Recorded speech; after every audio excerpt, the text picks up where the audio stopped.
Drive down any suburban cul-de-sac in America right now and count the trucks. Not just any trucks, the loaded ones. Lifted F-150s, Stormtrooper White Tahoe. A matching his and hers Range Rover situation that costs more than a starter home.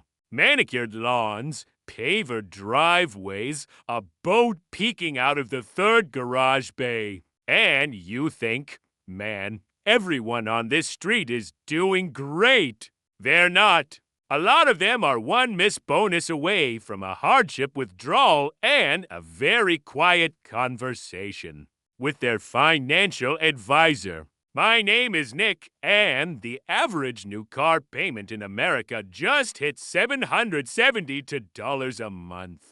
1 in 5 new car buyers is now locked into $1,000 plus monthly payment. And 36% of Americans earning to $100,000 a year still live paycheck to paycheck. This isn't a story about rich people or poor people. It's a story about how almost everyone you know is faking it.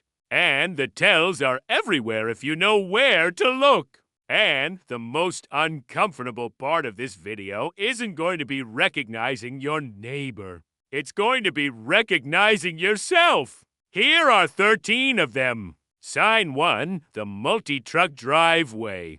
Not one new truck, multiple. His and hers. A loaded Silverado and a Tahoe, a Raptor, and a Navigator. That's not a driveway. That's a repossession lot with better landscaping. Here's the math nobody on that driveway wants to do. The average full-size pickup now costs around $66,000. Financed of them at today's rates over 72 months, and you're at roughly $1. $900 a month in payments. Add insurance onto new loaded trucks. Another for $100. Add gas, add maintenance. And you're at $2,500 a month to exist inside those 2 metal boxes on $120,000 household income. That's 35% of take-home pay going to vehicles that sit in a driveway 18 hours a day. The old rule says transportation should be 10% of gross. These folks are running at 3 times that. That's not rich. That's a car payment with a mortgage attached. Signed to the negative equity treadmill. This one's sneakier. The neighbor gets a new truck. Cool. 2 years later, a different new truck. 2 years after that, another one.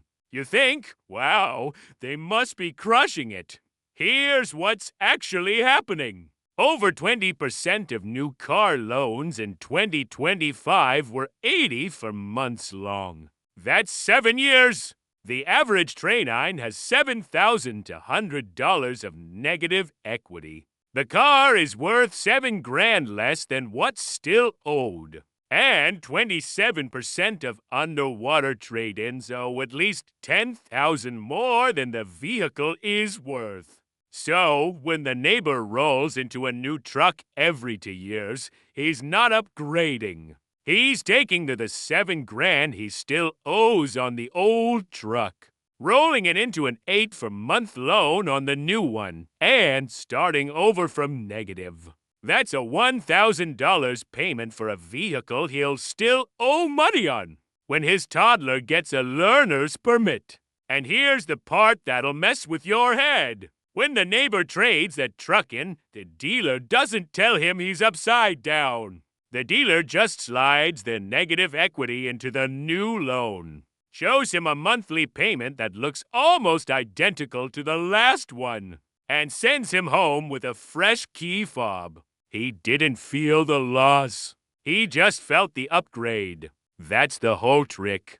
The financial pain gets spread over 80 for months. So thin that nobody ever tastes it. It's like the credit equivalent of boiling a frog. Every 2 years, the water gets a little hotter, the loan gets a little longer, the balance gets a little bigger. And the neighbor just keeps saying yes because the monthly number stayed the same. By the time he realizes he's cooked, he's on his fourth truck and his first cardiac event. Sign 3, the cheapest house on the fanciest street.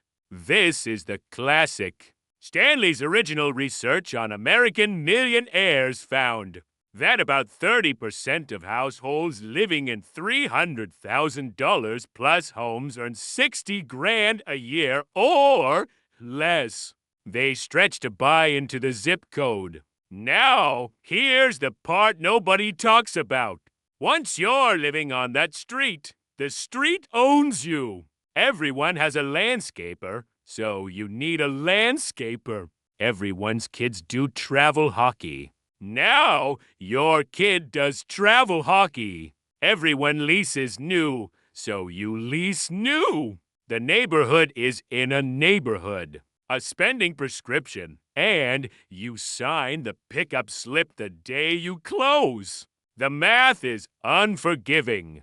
To afford today's median-priced home, you need about $126,000 in household income. If your neighbor squeezed in on 100, they've already lost. Everything else is theater, which is fitting because they can't afford to furnish the set.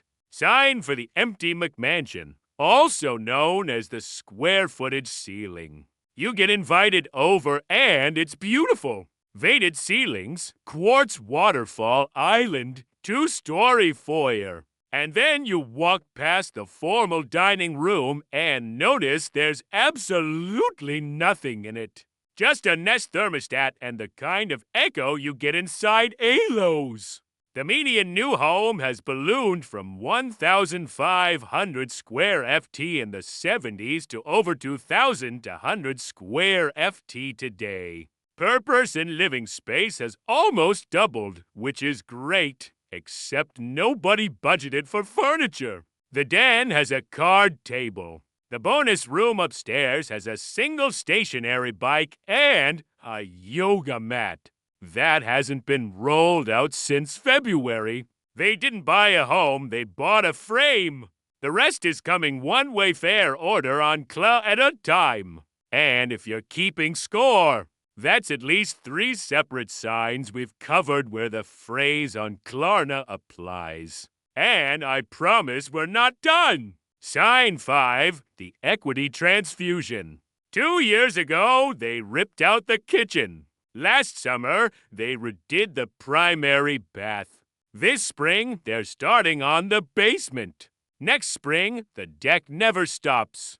Not because they're renovation enthusiasts, because the HELOC keeps writing checks.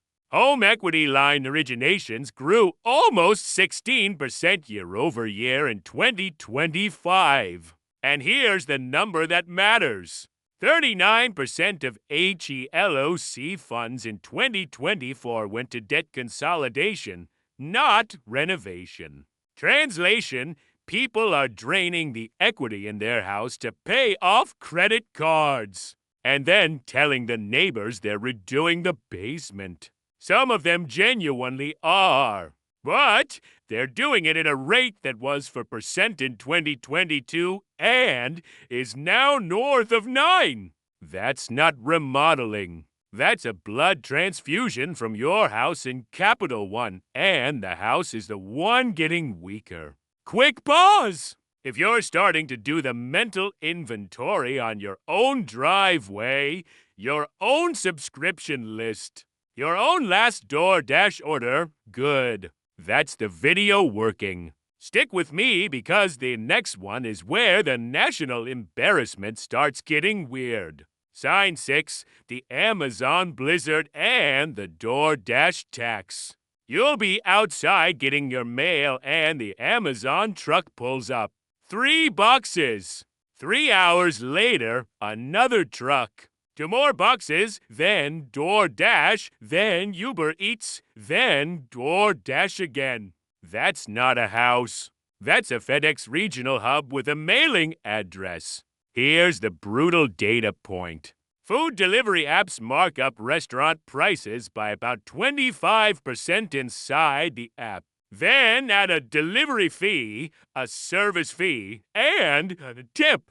By the time you're done, a $40 meal costs $70. Do that for nights a week and you've spent roughly $15,000 a year on the act of not cooking. That's a Honda Civic. You could buy a Honda Civic every year and just give it away, and it would still be cheaper than the DoorDash habit. And then there's the kicker nobody saw coming. DoorDash now partners with CLA, meaning you can finance a burrito in for installments. When the country reaches the point where people take out microloans for takeout, this isn't a personal problem anymore. It's a civilizational one. And a neighbor whose porch looks like a distribution center is usually holding a credit card balance that grew another couple hundred this week to keep the convenience machine running. Sign 7, the Travel Sports Industrial Complex. Elite Soccer Club, Travel Baseball. Private hockey trainer, piano on Tuesdays. Coding camp in the summer. And on every one of those vehicles, a sticker, Proud AAA Hockey Dad. Proud Dance Mom, Proud Travel Ball Family. Family spending on youth sports has risen 46% over the last 5 years. Travel baseball routinely runs $3 to $5 grand. AAA hockey and elite club soccer hit $15,000 a year per kid. Here's where the script flips. Only about 2% of high school athletes ever receive any kind of college scholarship, and most of those are partial. But the parents treat the travel sports bill like a 529 plan. They'll skip the Roth IRA. They'll pause the 401k. They'll put 3 hotel weekends a month on a credit card because this is the year. Little Connor gets scouted. Connor is 9. Connor has a slap shot, not a signing bonus. Connor needs a college fund, not another hotel stay in Pensacola. Sign 7.5. The private school pipeline. This one usually rides shotgun with travel sports. Same family, same zip code, same financial bleeding, different uniform. Private school tuition for kids now averages about 30 to 40 grand a year in most metro areas. In major cities, it's 60 to 80. That's after tax money, which means the parents have to earn somewhere between $45 and $120. Zero in gross income just to break even on tuition. For the neighbors we're watching, that's their entire second income gone. Vaporized before a mortgage payment, before a grocery run, before the Tahoe note. And the kicker is this. Most of those kids are heading to the same state universities. Their public school educated cousins are heading to. The return on investment isn't a better college. It's a nicer logo on the sweatshirt for 12 years. Now, if the family's paying cash and still maxing the 5 to 9 and the Roth fine, enjoy the blazer. But if they're doing this on a helilock while their emergency fund is $700, that's not education. That's a status purchase with a classroom attached. The kid didn't need a private school. The parents needed a story to tell at dinner parties. Sign 8, the subscription iceberg. Ask the average American what they spend on subscriptions each month, and then they'll guess $86. Check their actual statements, and the real number is over $119. That's roughly $2,600 a year bleeding out in background charges, most of which provide zero pleasure. It's not the big purchases killing them. It's the small ones that came with the free trial and a really convenient set and forget button. Sign 9, the produce loan. This is the new red flag, and it's the darkest one on the list. By now, pay later claim used to be for impulse buys.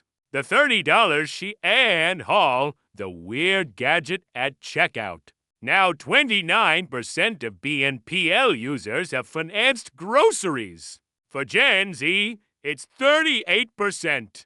47% of BNPL users paid late last year. 54% said outright they couldn't make ends meet without it. If you see the neighbor's Target cart getting checked out in for payments of $40, you are watching financial distress happen in real time. Groceries are by definition short-term consumable spending. The apple you financed Tuesday was eaten Wednesday. If you have to split the cost of produce into installments, your cash flow isn't tight. It's hemorrhaging. You're not managing money. You're running a 10-day credit operation against your own pantry. Small pause here, because if you're still watching, it means either you're fine or you're about to find out you're not. Either way, this next stretch is the one that makes the whole video click. Keep going! Sign 10, the full garage and the driveway tell. Here's a detail most people miss. Walk past the neighbor's house and notice where the expensive cars live. If the $60,000 truck is parked in the driveway and the garage is shut tight, there's a reason. The garage is full, not of cars, of stuff. To Peloton bikes, a kayak that's never touched water. For rolling toolboxes of Snap-on gear. A home gym from the pandemic. 3 storage totes of Amazon returns. Nobody got around to mailing back. Christmas decorations from 2019 still in the front. The truck they financed for $66,000 sits in the weather to protect $10,000 of Costco impulse buys. And toy purchases. That seemed like a good idea at the time. That's not an organizational problem. That's a confession. They bought more stuff than the house can hold. And they value the stuff more than the asset they're financing to show off in the driveway. Sign 11. The depreciating toy fleet. The boat, the RV, the side-by-side, the jet skis. The trailer to pull the side-by-sides, the second trailer for the jet skis. A new base boat runs about $80 to $130,000. A class A motorhome goes for $150,000. Boats depreciate 20 to 30% in the first 5 years. RVs drop 20% in year 1 alone. Boat loans now run 15 to 20 years, which is longer than most marriages. A neighbor with $130,000 with Kibo financed at 8% over 15 years is paying roughly $1,000 to $100 a month for something he uses 14 days a year. That's $85 a day in the water. And that's before fuel, storage, launch fees. And the mechanic who only answers the phone in July. He's eating Stowers on a Tuesday night so a boat can sit in a storage lot earning $0 an hour and losing value by the minute. That's not a hobby. That's a financial hostage situation with a cup holder. Take a second and look at what we've already covered. To trucks in the driveway, a treadmill of loans, a McMansion with no furniture, a helilock bleeding into the kitchen, DoorDash at the door, travel hockey tournaments in Pensacola, private school tuition eating a second income, a wakeboat losing value while it sleeps. Every single one of those line items was sold as an upgrade. Every single one of them is a hidden subtraction. And that's the thing nobody warned anyone about. In 2025, the default middle-class lifestyle isn't just expensive. It's a stacked deck of depreciating status purchases. Each one separately justifiable and collectively catastrophic. You don't go broke from one of these. You go broke from owning 5 of them at the yum time and telling yourself it's just what people do. Sign 12, the highlight reel. Clara edition. Their feed is immaculate. Tulum in January. Aspen in February. Something tropical every spring break designer haul videos day in my life reels set to acoustic. Guitar and every caption hints at a life that's smooth, successful, and full. Here's what the data calls this now. Money dysmorphia. A distorted view of your own finances driven by comparing your real bank account to everyone else's curated feed. 43% of Gen Z and 41% of millennials report it. The wild part. 59% of people experiencing money dysmorphia still describe themselves as financially stable. They are literally unable to see their own situation clearly. So, the neighbor isn't lying on Instagram. They're lying to themselves first. And you're watching the receipts get uploaded. The beach is real. The caption is real. The credit card statement behind it alls is buried where nobody scrolls, including them. Sign 13, the loudness text. This might be the most reliable tell on the entire list. The secretly broke neighbor brings up money constantly, unprompted. Tells you what they paid for the truck. Mentions the bonus. Like slides their salary into a conversation about the weather. They're obsessed with hacks like credit card points, cashback strategies, referral bonuses. And they've got a hot stock tip.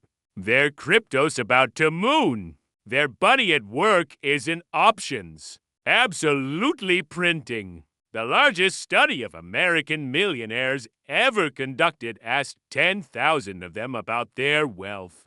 Zero cited single stock picking as a factor. 75% credited consistent boring index investing. Roughly the same percentage said they've never carried a credit card balance in their lives, meaning they don't play the points game because the numbers don't work for them. Actually, wealthy people are almost universally boring about money. They don't talk about it. They don't chase the next thing. They don't need to tell you what their house appraised for. There is a loudness tax on financial insecurity. And the person narrating their success at the block party is usually paying it in full. Before we get to who actually has money on your block, one last observation. Notice something about every single sign in this video. Not one of them is about income. Not one of them. Subscribe to my channel.